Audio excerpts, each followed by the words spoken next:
Isang mapagpalang araw mga kagimat. At dito na naman ako sa farm ni tatay mga kagimat. Pasyal lang naman ako dito mga kagimat.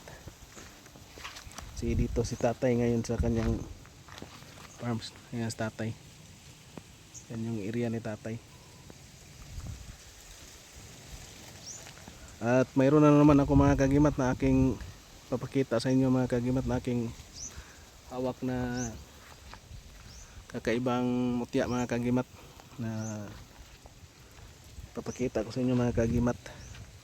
At sa hindi mo na ako mag-umpisa, maraming salamat sa walang sawang nakasubaybay sa aking munting channel. And big shout na lang sa lahat-lahat mga kagimat. Ang ipapakita ko mga kagimat ay ito ay tungkol sa pangil ng buhaya mga kagimat. At ang video at ang usapin na ito ay para lang sa mga taong naniniwala sa mga kakaibang mutya o batong kakaiba, mutya ng kalikasan mga kagimat. Dito ako ngayon mga kagimat sa farm ni tatay. Ayan. Ayan mga kagimat.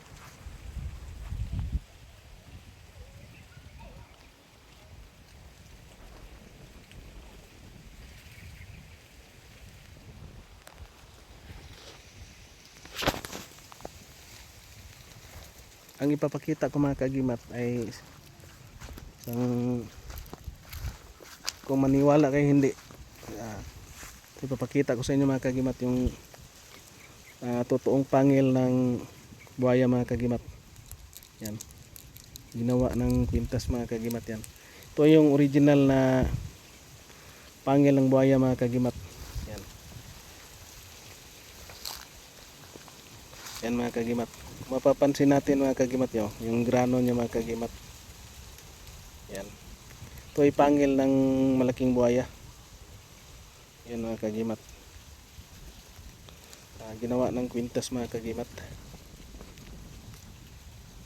Ito ay ang pangil ng buhaya mga kagimat ay napakagandang pang protection mga kagimat, lalo na sa spiritual na labanan mga kagimat, sa mga masasamang elemento mga kagimat. Ayan. At bihira lang talaga yung mga mutya na ganito na magpakita mga kagimat.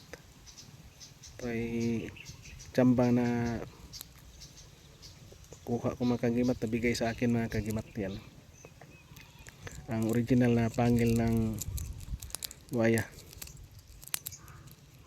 Kung titingnan natin, para siyang pangil din ng parang ivory yung pagkaano niya mga kagimat, kasi ano siya, fossilized. Yan, bilog. Yan, pangil ng buhaya mga kagimat. Yan, yan ang itsura mga kagimat. Yan, may mga grano siya mga kagimat at ginawa ng kwintas mga kagimat. Mahaba to mga kagimat, dito mga kagimat. Yan, ginawa lang para hindi mahulog mga kagimat at maganda tingnan. Yan, yan mga kagimat, yung pangil ko ng buhaya. At karamihan sa mga antingiros mga kagimat, yung pangil ng buhaya ay ginagamit yan sa pang dami itong gamit mga kagimat. Pwede gamitin sa panggamot mga kagimat at panglaban sa mga masamang spirit, masamang elemento. Yan mga kagimat. At lalo na pangontra sa mga aswang mga kagimat.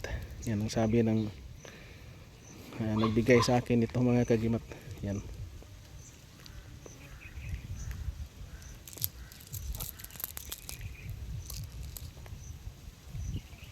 pangil na buhaya na ito ay original mga kagimat na pangil. Dito gawa-gawa lang mga kagimat. At Mabigat siya mga kagimat. Yan, oh. Pangil ng buhaya.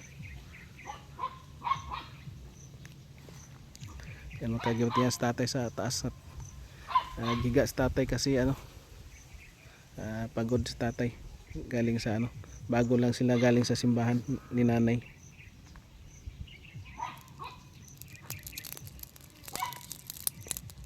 Yan mga kagimat, ang pangil ng buhaya.